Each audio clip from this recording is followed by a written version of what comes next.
Welcome back to another class of studying the Bible, our journey through the history of the Bible from the time of Moses until the end of the destruction of the Second Temple.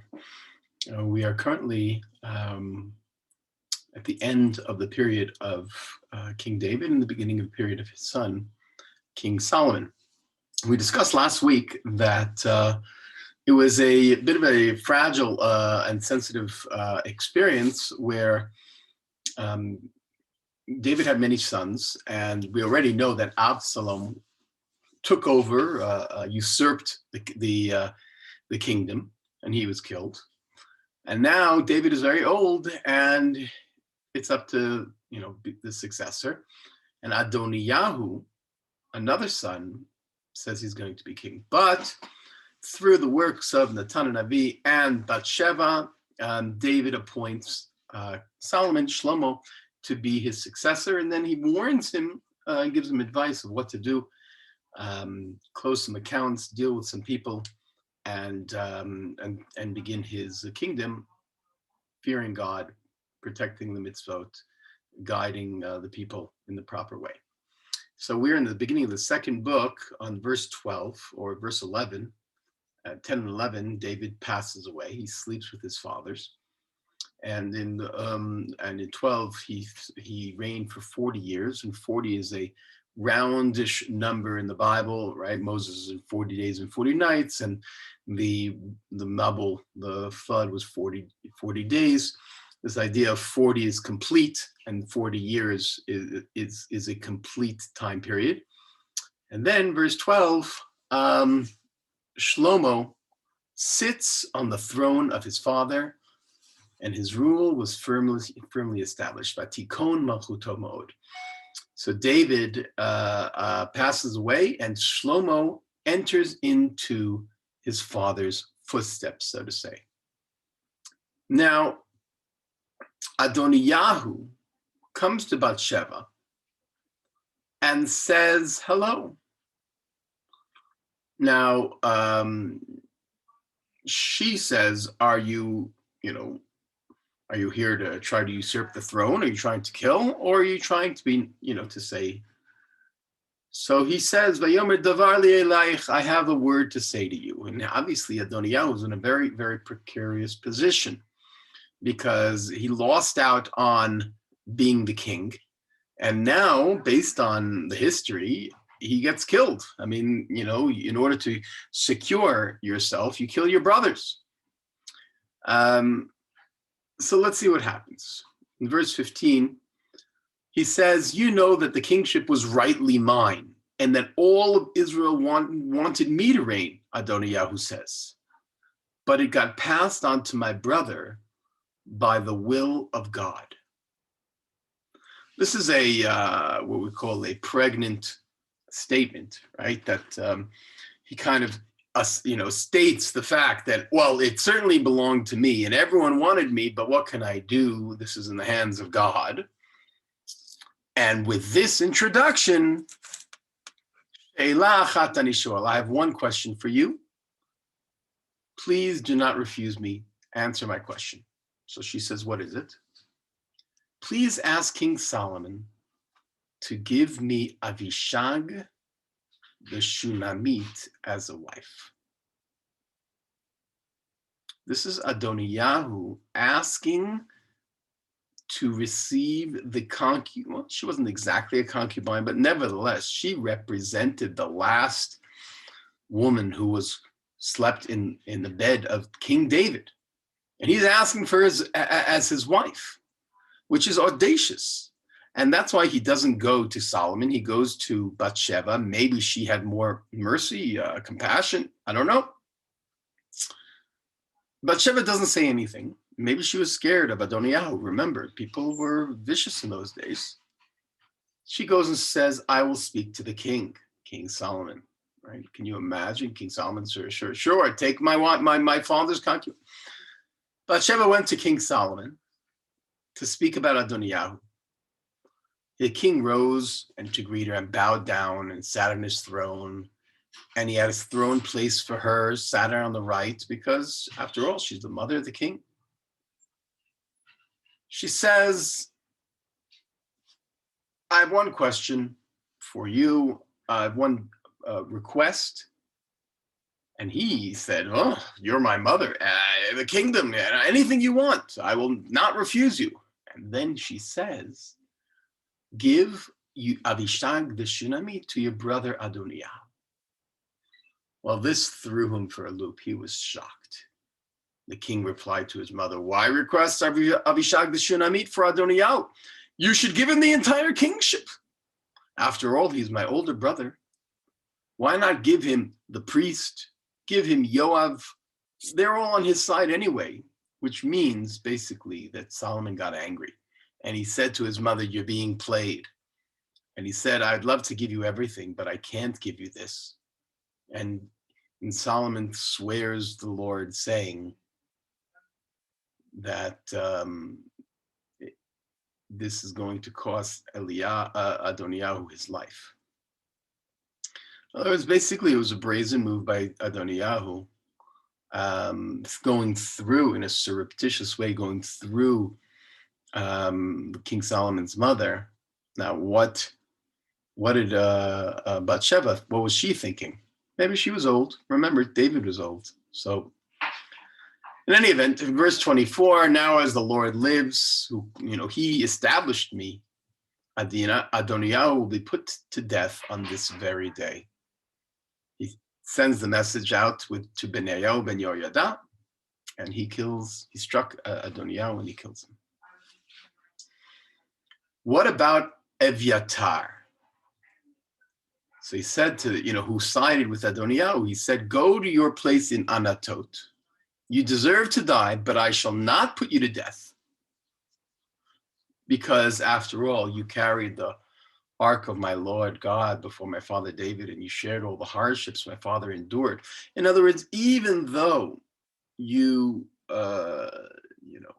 committed an act of treason going against me by going with Adoniah, for my father's sake, I am going to let you live. But I'm casting you away to Anatot, and he dismisses him from being a priest, and that's the fate of Evyatars.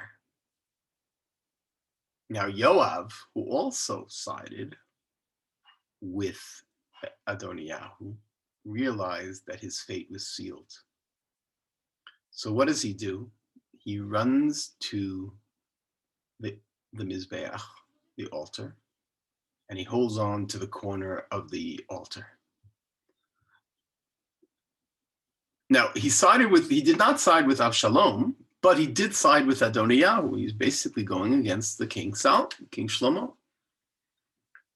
Yoav knows that there's one place that you're not allowed to kill anyone, and that's when they're holding on to the Mizbeach. They're holding on to literally to the wall, to the corner of the altar of the Mizbeach.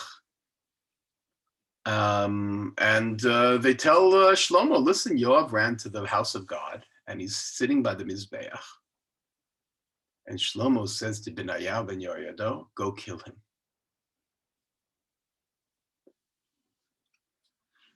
So Benaiah goes to the house of God and says, in the name of the king, come out. Because he doesn't want to kill him on the altar. That's just not done. He says, no, I'd rather die here. Now, this is a bit of a conundrum, because you're not supposed to kill someone on the holding on to the altar. That's one of the traditions in biblical traditions that that's a safe space. So Yoav knew that. The king says, do as he said and strike him down at the altar and bury him, and that will remove the guilt from me and my father's house for the blood of the innocent that Yoav has shed. And the Lord will bring his guilt upon his own head, because unbeknownst to my father, he struck down with the sword 2 men more righteous and honorable than he, Abner ben Ner and Amasa ben Yeter.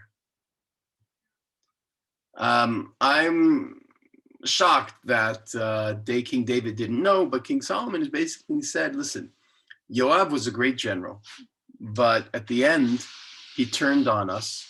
And also during the time, he also struck down two great generals, and therefore he deserves to die. May the guilt of their blood come down on the head of Yoav, and may good fortune be granted to David and his descendants. Binyayahu ben Yehoiada, shocked, goes up to the altar and strikes down Yoav and buries him in the wilderness. So this is Shlomo kind of called clearing house, right? You know, dealing with people who might be threatening, dealing with people who his father told him were a danger and deserved an act of justice or vengeance. And as a result, Benayahu is rewarded. He becomes in charge of the army, the chief of staff, and Sadok replaces Evyatar as the priest. Changing of the guard. Then the king summons Shimei. Do you remember Shimei ben Gera? Well, David promised that he wouldn't kill Shimei, but now David's dead. Nevertheless, Shlomo keeps a promise on some level, and he says to Shimei, go build a house and stay in that house and never leave it. The day you leave it and pass the Nachal Kidron, you will die. Seems to be a fair compromise. You know, Shimei ben Gera is certainly deserving of the death penalty. He honors, Solomon honors his father's original deal with Shimei, but if you leave that house, you will die. Shimei agrees. He says, that's fair. I will do just like you spoke. And for a long time, he stayed there. However, 3 years later, two slaves of Shimei ran away. And Shimei was told that they ran to Gat. Remember Gat, King Achish of Gat, the Philistines. So Shimei, without thinking, got on his horse, on his donkey, went to Gat, to Achish, to get his slaves back. And he returned to Gat with his slaves. But Shlomo heard that Shimei left his house. And he said to him, didn't you remember that you have a death penalty if you leave your house? Why didn't you keep our deal, this oath that you gave? The king further said to Shimei, you remember all the things that you did to my father, to David. Now it's time for retribution. King Solomon will be blessed, and his throne will be established. And Benayahu ben Yehoiada goes out and kills Shimei. And the second chapter ends with saying that the mamlacha nichona, the kingdom was finally secured. So this is, as I mentioned, Solomon needs to secure the kingdom in order to rebuild, in order to create a system, a kingdom of peace, of harmony, of unity.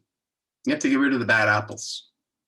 And that's what happens in the first stages of his kingship. In chapter 3, he marries the daughter of Pharaoh, the king of Egypt. And he brings her to the city of David, waiting to build his house. And he builds his palace and the house of the Lords and the wards around Jerusalem, which we're going to learn about. What is this idea of this marriage with the king of Egypt? Obviously, it has to do with politics. It's a marriage of political allies. So he's basically making a treaty with Egypt, and this has happened throughout history. And the Tanakh doesn't say anything about it yet, but we will see. We will see. Right now, We are describing the rise and the greatness of King Solomon. Unfortunately, it doesn't last. The kingdom is doing well, except for one fault. In verse 2, the people were offering sacrifices in the open shrines, or bamot. Well, it seemed to be okay because they hadn't built the Beit HaMikdash. Once he builds the Beit HaMikdash, then it should stop and they should no longer have public worship in private places.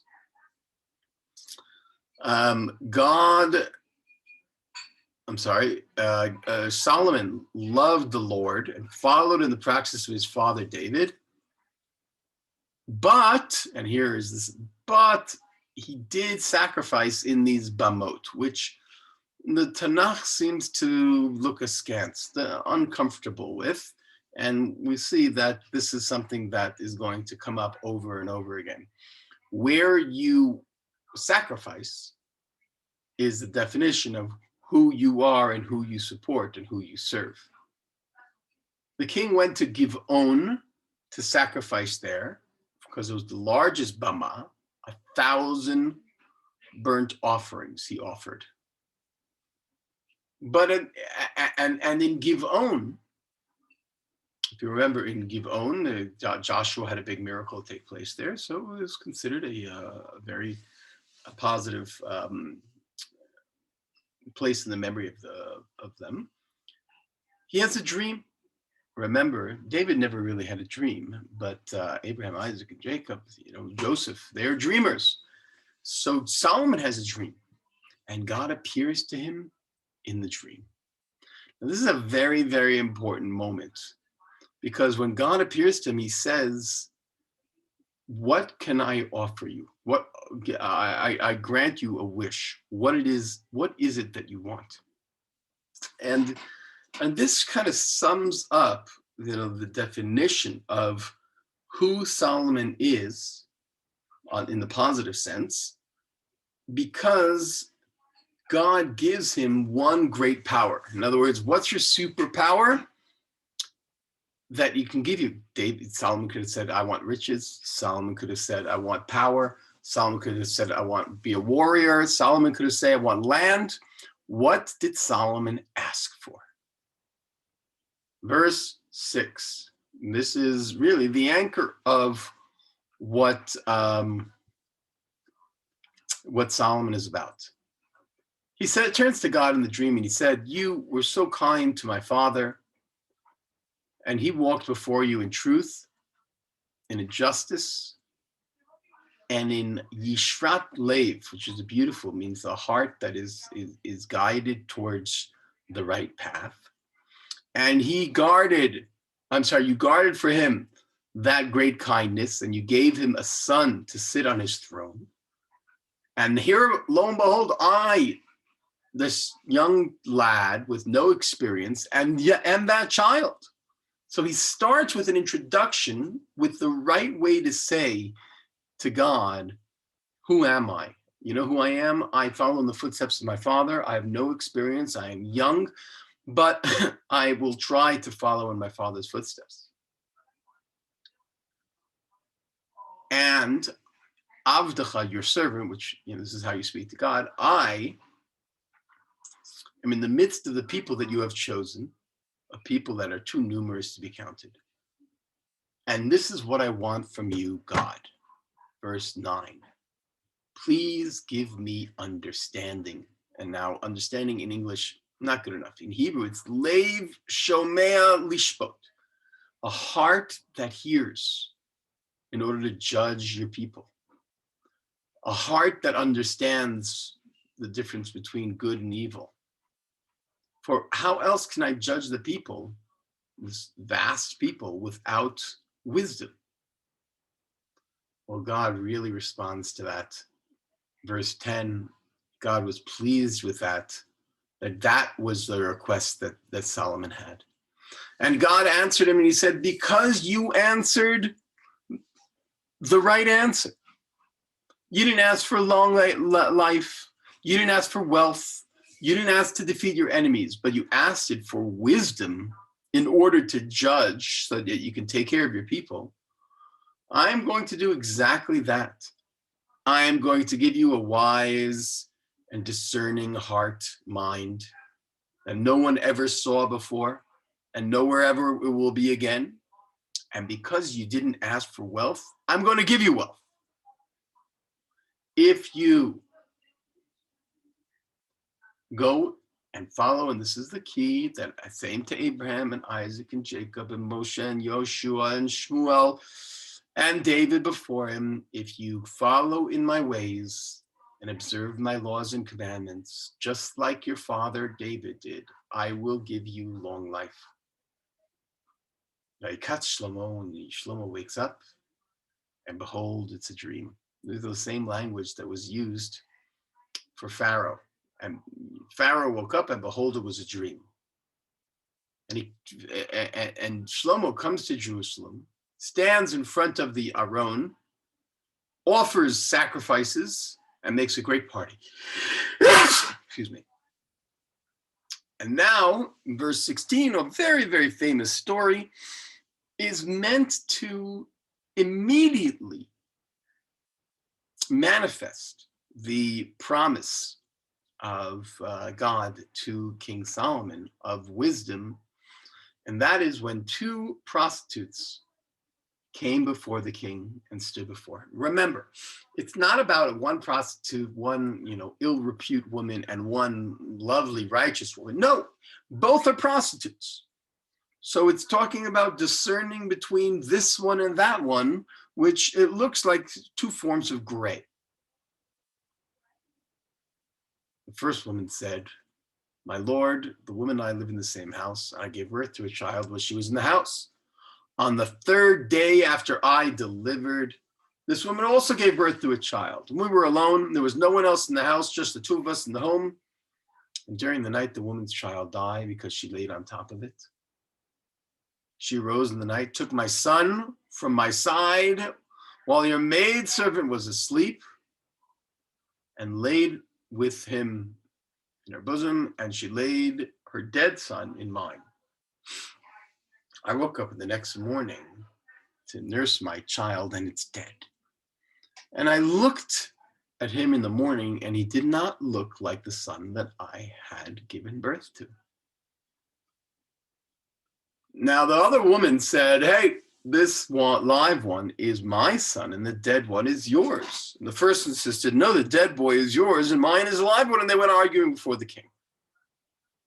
And the king said, one says, "This is my son, the live one, and the dead one is yours." And the other said, "No, the dead boy is yours, and the one is mine." The king here, we all know the wisdom of Solomon comes from this story, but you have to appreciate that no one had considered this, that this was the wisdom of Solomon, because there's no other information. The only people that were privy to this story were the two women and their sons. And one of them is a murderer, is a thief, a kidnapper, and a liar. And one of them is a terrible victim. And we don't know, and Solomon doesn't know. So Solomon employs the wisdom that he was given by God, and he said that the only people who can inform more information about the story are the women themselves, the liar and the victim.